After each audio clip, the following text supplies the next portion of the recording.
মাতা অন্নপূর্ণা, যিনি অন্ন বা খাদ্য দ্বারা জগৎকে পরিপূর্ণ করেন। তিনি অভাব দূর করেন, খাদ্যের প্রাচুর্য নিশ্চিত করেন।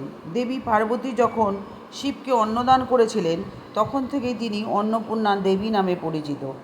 মা অন্নপূর্ণার এক হাতে অন্নপাত্র, অন্য হাতে দার্বি অর্থাৎ হাতা ধারণ করে আছেন, যিনি ভক্তদের অন্ন প্রদানকারী এবং সর্বদুঃখ হারিণী হিসাবে পূজিত হন দেবী অন্নপূর্ণা। আজকে থাম্বনেল এবং ভিডিও দেখে বুঝতে পারছেন আজকে মা অন্নপূর্ণা দেবীর ওপর ভিডিওটি।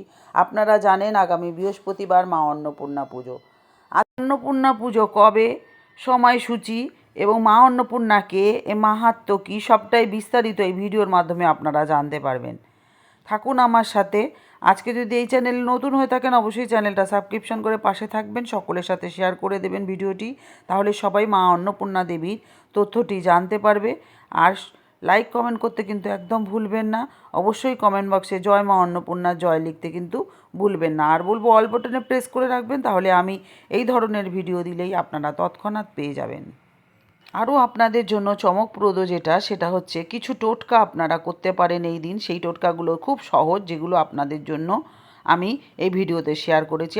আপনাদের জন্য আপনারা পাশে থেকে একটু উৎসাহ দিন। জয় মা অন্নপূর্ণা। এই মাসে ২৬ তারিখ অর্থাৎ ২৬শে মার্চ বৃহস্পতিবার পড়েছে মা অন্নপূর্ণা পুজো। ওই দিনই বাসন্তী পুজোর অষ্টমী তিথি। বাসন্তী দুর্গা পুজোর অষ্টমী তিথিতে পালিত হচ্ছে অন্নপূর্ণা পুজো। দেবী পার্বতীর জন্য অন্ন রূপ হলেন অন্নপূর্ণা। ইনি অন্নদা নামেও পরিচিত। তিনি অন্নদাত্রী, তার ভাণ্ডারেই এই দুনিয়ার সমস্ত খাদ্য রক্ষিত আছে। মা অন্নপূর্ণা কে? অন্নদাত্রী দেবী হলেন অন্নপূর্ণা, দেবী দুর্গার আর এক রূপ। দেবী এখানে দ্বিভুজা। আর অন্ন কথার অর্থ হলো ধান, আর পূর্ণার অর্থ হলো পুণ্য, মানে ধান পুণ্য, অর্থাৎ শস্যে পূর্ণ ভাণ্ডার যার কাছে আছে তিনি হলেন দেবী অন্নপূর্ণা। তার এক হাতে থাকে অন্ন পাত্র আর অন্য হাতে থাকে হাতা। এই হাতা দিয়ে অন্ন ভাণ্ড থেকে খাদ্য তুলে সবার পাতে বেড়ে দেন দেবী। তার এক পাশে ভূমি, অন্য পাশে শ্রী। তিনি ক্ষুধার্ত মহাদেবকে অন্নদান করছেন স্মিত হাস্যে।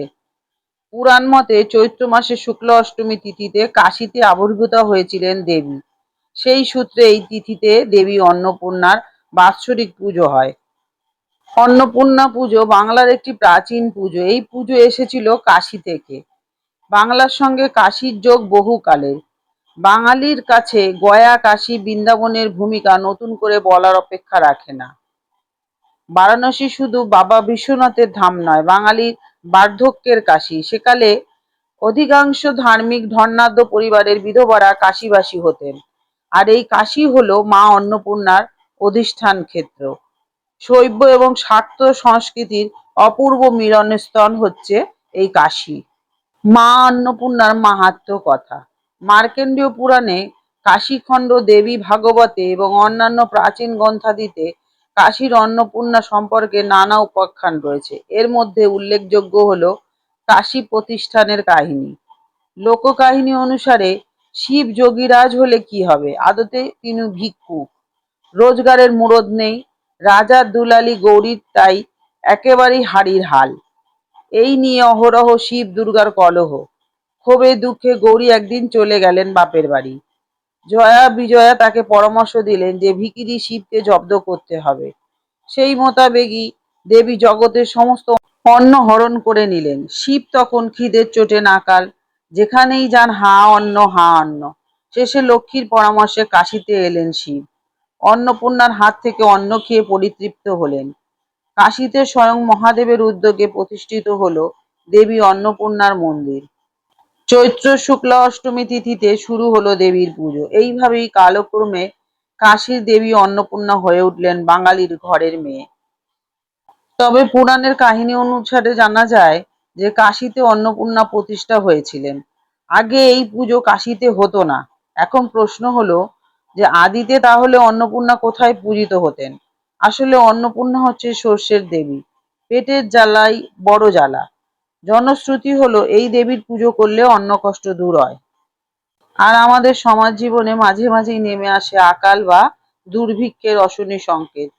তার বলি হয় গরিব মানুষ। সুপ্রাচীন কাল থেকে রাঢ় বাংলার নবান্ন উৎসবের সময় এই অন্নপূর্ণা পুজো হয়ে আসছে। আজও গ্রামে গ্রামে নতুন ফসল তোলার পরই দেবীর হাতে ধানের পাকা শীষের গুচ্ছ দিয়ে পুজো হয়। কাশীর অন্নপূর্ণার সঙ্গে যার গভীর মিল আছে। কাশীর মন্দিরেও শুধু পাকা ধানের গুচ্ছ বা শস্য দিয়ে দেবীর পুজো অর্চনা হয়। সুতরাং কোনো সন্দেহ নেই যে দেবী অন্নপূর্ণা মূলত রাঢ়বঙ্গের দেবী। এই সময় এই দেবীর পুজো কাশীতে নিয়ে গিয়েছিলেন বাঙালিরাই। কাশী প্রত্যাগত অর্বাচীন অন্নপূর্ণা পুজো চৈত্র মাসের শুক্ল অষ্টমী তিথিতে হয়, মূলত জমিদার বা বনেদি বাড়িতেই।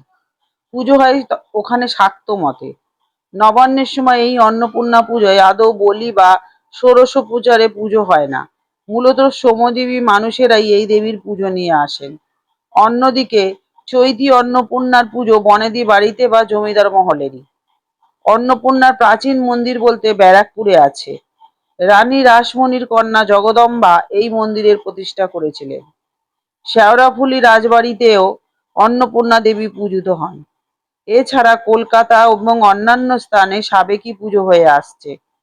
এছাড়াও মুর্শিদাবাদ জেলার সালার থানার কাঁ গ্রামে জমিদার রায়চৌধুরী পরিবার, দোর্দণ্ড প্রতাপ জমিদার অম্বিকালাল চৌধুরীর স্ত্রী রামাসুন্দরী দেবী একবার দেবী কর্তৃক স্বপ্নাদিষ্ট হয়ে অন্নপূর্ণা পুজো এনেছিলেন। সেই পুজো আজও নিয়মনিষ্ঠা ভাবে জাঁকজমক হয়ে চলে আসছে। এছাড়াও কলকাতার বিভিন্ন সম্ভ্রান্ত বাড়িতে ঘটা করে দেবী অন্নদার পুজো শুরু হয়েছে। যে দেবী অন্ন দান করেন তার সামনে আজও উন্নত সমস্ত মানুষ। শ্রেণী বিশেষে পুজোর সব রকম বদলে গেলেও ভক্তির সূত্রে বাঁধা পড়েছেন সকলেই। এবার অন্ন বস্ত্র অভাব কাটিয়ে উঠতে অন্নপূর্ণার পুজোর দিন করুন কিছু টোটকা, যেগুলো আপনাদের জীবনে অভাব অনটন মেটাবে। শাস্ত্রে বলা আছে যে দানের তুল্য কিছু নেই। দান যদি ঠিক মতো করা যায় তাহলে সৌভাগ্যকে জয় করতে খুব বেশি সময় লাগে না।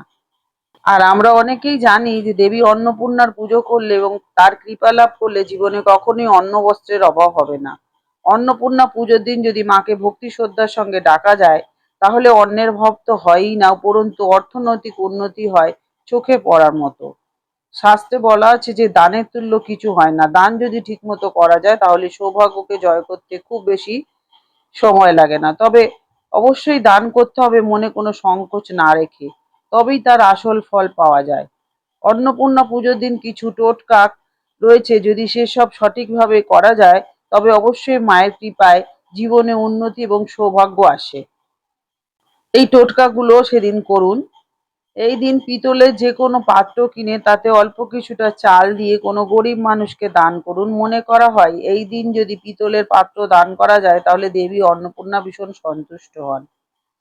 আর দ্বিতীয় টোটকাটি হলো এই দিন যে কোনো মন্দিরে গিয়ে পুজো দিন এবং মন্দিরের বাইরে বসে থাকা যদি ভিখারি থাকে তাদেরকে কিছু দান করুন।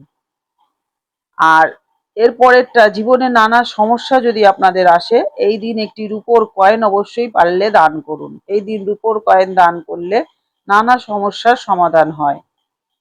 শেষে টোটকাটি যেটা বলবো সেটা হচ্ছে অন্নপূর্ণা পুজোর দিন কয়েকটি লবঙ্গ পুড়িয়ে তার পোড়া অংশ যে কোনো একটি নোটের ওপর রেখে কাউকে দান করে দিন।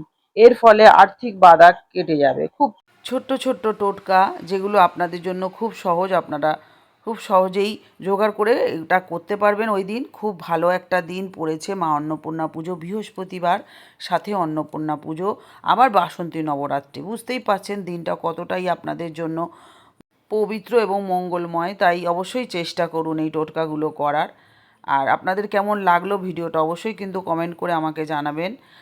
আর কী ধরনের ভিডিও আপনারা দেখতে চান অবশ্যই কিন্তু আমাকে কমেন্ট করে জানিয়ে দেবেন। আমি তাহলে সেই রকমই ভিডিও আপনাদের জন্য নিয়ে আসবো। বন্ধুরা এইভাবে পাশে থাকুন, সাথে থাকুন। আর আজকে বলবো এতক্ষণ আমার সাথে থাকার জন্য আপনাদেরকে অসংখ্য ধন্যবাদ। সবাই সুস্থ থাকুন, ভালো থাকুন। মা অন্নপূর্ণা দেবী সকলের ঘরে অন্নে পরিপূর্ণ রাখুক, ভোলেনাথ সকলের মঙ্গল করুক, এই বলে আজকে ভিডিও রাখি। আবার দেখা হবে নতুন আরেকটা ভিডিও নিয়ে। জয় মা অন্নপূর্ণা, জয় মা দুর্গা। সকলের মঙ্গল করো, সকলকে সুস্থ রেখো, সকলকে আনন্দে রেখো।